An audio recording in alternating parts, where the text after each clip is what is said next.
विधानसभा 2023 को जीतने के लिए और महाकौशल को भेदने के लिए भारतीय जनता पार्टी ने पूरी तरीके से कमर कस ली है। इसी तारतम्य में 5 तारीख को मोदी जी का देश के प्रधानमंत्री का सिवनी आगमन है।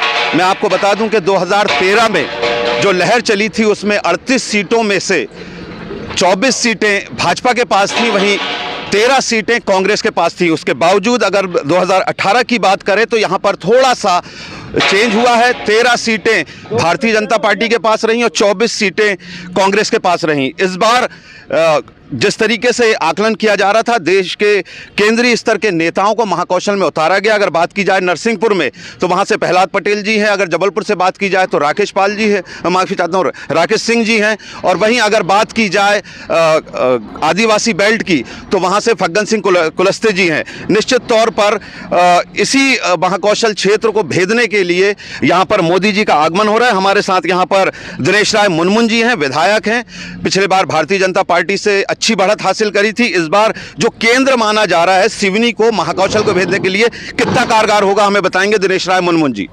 देखिए, हमारे सिवनी विधानसभा तो जीत ही रहे हैं हम, साथ में तीनों विधानसभा भी हम जीत रहे हैं। और फिर मोदी जी हमारे ऐसे राष्ट्रीय नेता हैं जिनके आने के बाद हम उम्मीद करते हैं पूरा महाकौशल की सभी सीट हम जीत के जाएंगे। इसकी जो लहर बनेगी, जो माहौल बनेगा छिंदवाड़ा से, कमलनाथ जी को भी मैं मानता हूं कि इस बार हारना होगा। इस बार कांग्रेस का फट्टा साफ होना है और जो जनहितैषी योजनाएं मध्य प्रदेश की भारतीय जनता पार्टी सरकार और केंद्र की सरकार ने चलाई, 15 महीने के उनके जो कपट करके उन्होंने जिन योजनाओं को बंद किया था उसको जनता ने समझ लिया, देख लिया है। और एक ही रोना खजाना खाली, खजाना खाली। जब खजाना खाली था तो फिर 100 घोषणा के आधार पे आप कर रहे हैं। अब तो लाडली बहना भी चालू है, अब तो उनके साथ खजाना खाली। लेकिन ना मध्य प्रदेश खजाना खाली जब था, ना आज है, ना होगा। जब तक हमारे राष्ट्रीय नेता मोदी जी हैं, मध्य प्रदेश का हमेशा खजाना भरा रहेगा। और मैं उम्मीद करता हूं कि इस बार महाकौशल से पूरा फट्टा साफ होना है कांग्रेस का। यकीनन तौर पर अगर देखा जाए तो कांग्रेस का एकमात्र चेहरा जो कि कमलनाथ जी का है और उनका काफ़ी प्रभाव पड़ता है इन आसपास के इलाकों में। एक दौरा वो कर चुके हैं, लगभग 3 रैलियां सिवनी में आयोजित होने की हैं, जो कि कांग्रेस के एकमात्र चेहरा कमलनाथ जी का होगा। मैं यहाँ पर जोड़ना चाहूँगा आलोक दुबे जी जो कि अध्यक्ष हैं, उनसे जानना चाहूँगा कि सिवनी के अलावा जैसे कि एतराफ़ का जो ज़िले हैं उन ज़िलों में कितना प्रभाव पड़ेगा और जो व्यवस्थाएं यहाँ पे की जा रही हैं, कितने लोगों का यहाँ पर जनसमूह देखने को मिलेगा मोदी जी की रैली में। निश्चित रूप से बड़े हर्ष का विषय है कि देश के वो प्रधानमंत्री जिन्होंने स्वच्छता का संदेश दिया तो पूरा देश झाड़ू लेकर के खड़ा हो गया। कोरोना की महामारी में जिस प्रकार से उन्होंने देश को निकाल करके लाया है और सामाजिक परिवर्तन में उनके केंद्र की सरकार की जो योजनाएं हैं उनकी अगर हम बात कर लें, या एक एक घर में मिलने वाली 7 से 8 वे योजनाएं जिन्होंने आम आदमी और गरीबों के जीवन में परिवर्तन कर दिया। लगभग 13 से 14 करोड़ लोगों को उन्होंने गरीबी की रेखा से बाहर जिस प्रकार से निकाला है।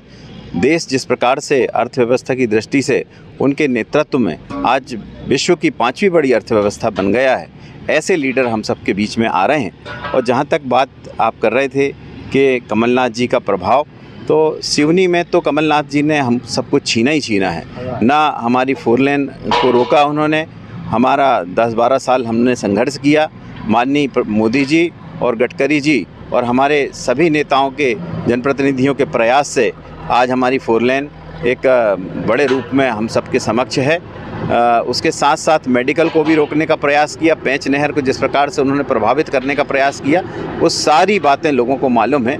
और इसलिए अगर विपक्ष के नाते अगर हम कहें तो कमलनाथ जी का तो दुष्प्रभाव यहाँ है। प्रभाव तो कांग्रेस और आम जनता बताएगी, पर दुष्प्रभाव यहाँ है।